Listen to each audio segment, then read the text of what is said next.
జీవితము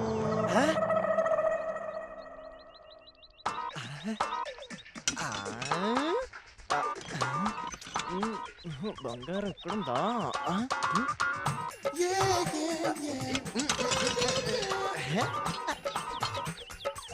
వస్తున్నా.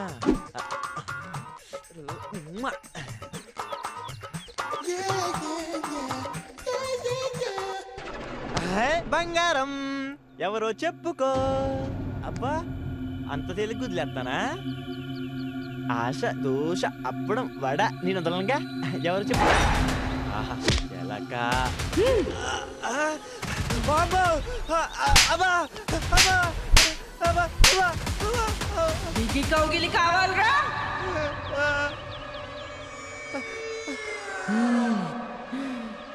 వద్దు తల్లి వద్దు తిని చంపా.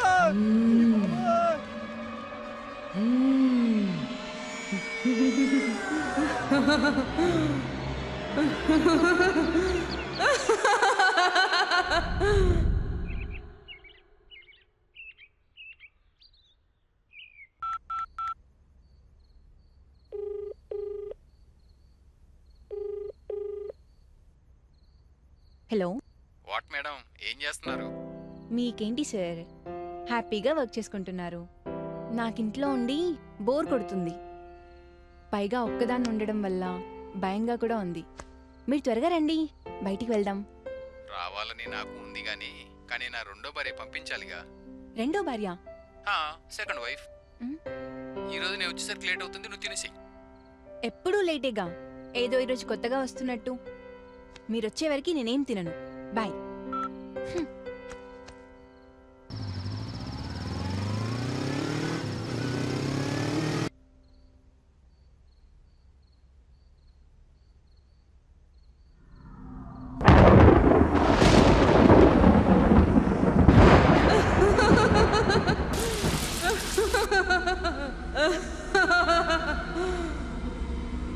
ఏంటి నీ మొగుడు ఒక్క పూట భోజనం చేయకపోతే నువ్వు చేయవా? నీ మొగుడంటే అంత ప్రేమ నీకు?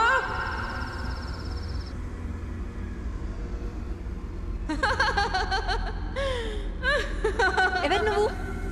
ఏం కావాలి? ఎందుకు నా వెంట పడుతున్నావు?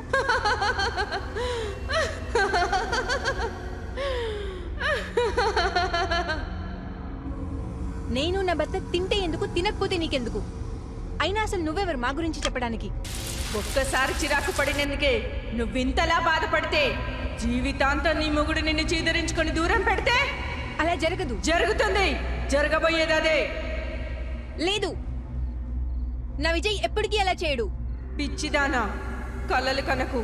వాడి గురించి నీకంటే నాకే బాగా తెలుసు. నా భర్త గురించి నాకన్నా నీకే ఎక్కువ తెలుసా? తెలుసు.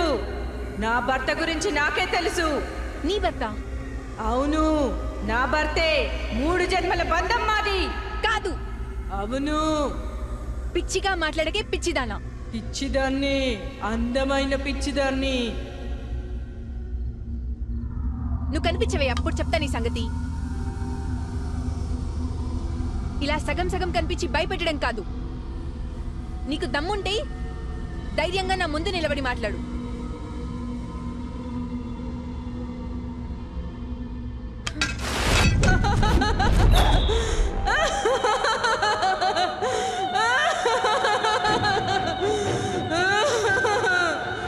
అసలేం కావాలి నీకు?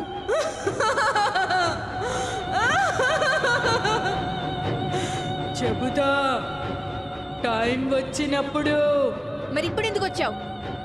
నన్నెందుకు ఇబ్బంది పెడుతున్నావు? నా భర్తని నీ భర్త అంటావేంటి? టైం వచ్చినప్పుడు చెబుతా. అదే, ఆ టైం ఎప్పుడొస్తుంది? నీ పిచ్చి వాగుడు, నీ పిచ్చి కథలు కట్టిపెట్టు. వెళ్ళు. ఏయ్, నువ్వు చెబితే నేను వెళ్ళను.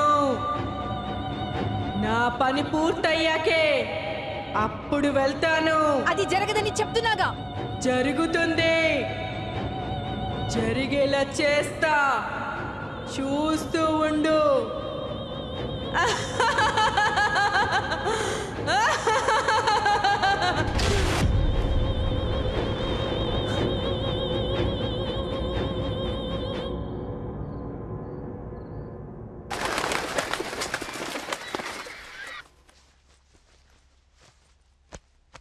వైషు ఎక్కడికి?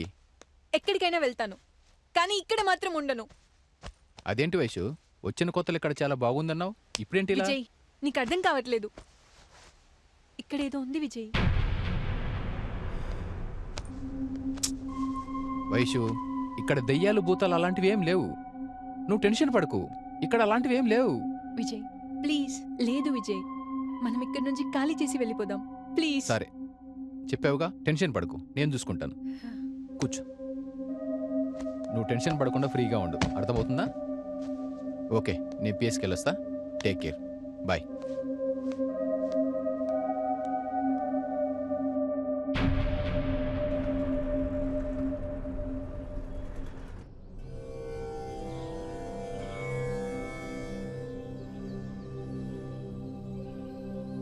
కేశవా, స్వామి, నా కోసం వైశాలి అనే అమ్మాయి ఎదురు చూస్తుంది, రమ్మని చెప్పు. అలాగే స్వామి.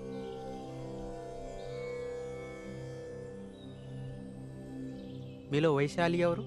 నేనే స్వామి. స్వామీజీ రమ్మంటుంది.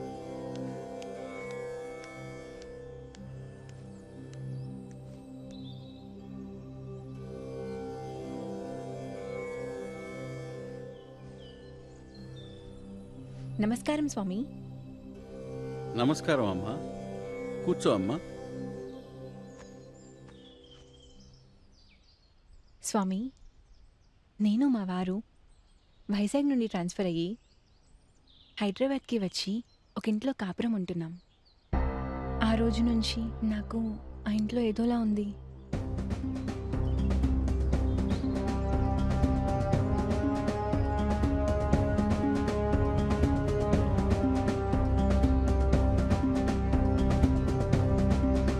ఇన్ని చెప్పావు కదా, ఇంకేమీ మర్చిపోలేదా?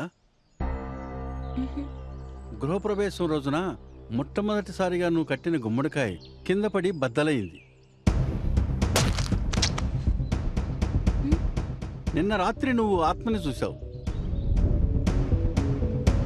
ఆ ఆత్మ నీకు మాత్రమే కనిపిస్తుంది. ఈ విషయం నీ భర్తకు చెప్పినా నమ్మటం లేదు, అవునా? ఎవరో అమ్మాయి కూర్చుని ఊగుతుంది అక్కడ. వైషు, అక్కడ ఎవరు లేరు. అవును, ఏం చేయాలో అర్థం కావట్లేదు.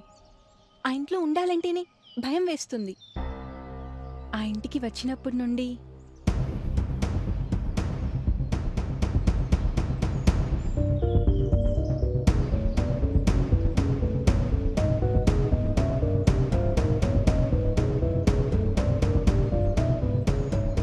దీనికి మీరే ఏదో ఒకటి పరిష్కారం చెప్పండి స్వామీజీ.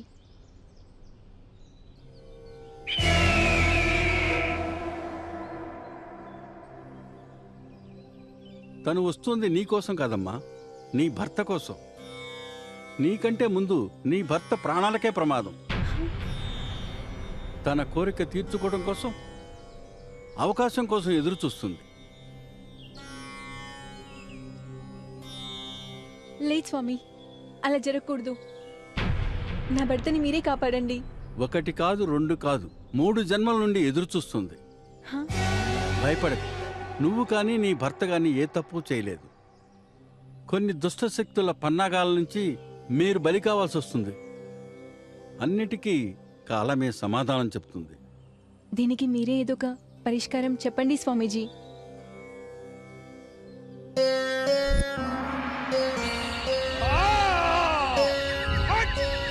ప్రస్తుతానికి ఈ నిమ్మకాయ తాయెత్తుని రేపు శుక్రవారం తెల్లవారగానే మీ ఆయనకి స్నానం చేసి వచ్చిన తర్వాత తాగించమ్మా. అలాగే ఈ తాయెత్తు కూడా మీ ఆయన మెడలో కట్టు. అన్ని సమస్యలు తొలగిపోతాయి. శ్రీమంత్రాయ నమః అలా మంత్రాన్ని జపిస్తూ తాయెత్తు కట్టు. శ్రీమాత్రాయ నమః అనే కదా స్వామి? దుర్గమ్మ తల్లి రక్ష రక్ష అని కూడా నువ్వు అనుకో. ఈ పని పూర్తి చేసావంటే నీ బాధలన్నీ తొలగిపోతాయి. వెళ్ళొస్తాను స్వామి. మంచిదమ్మా.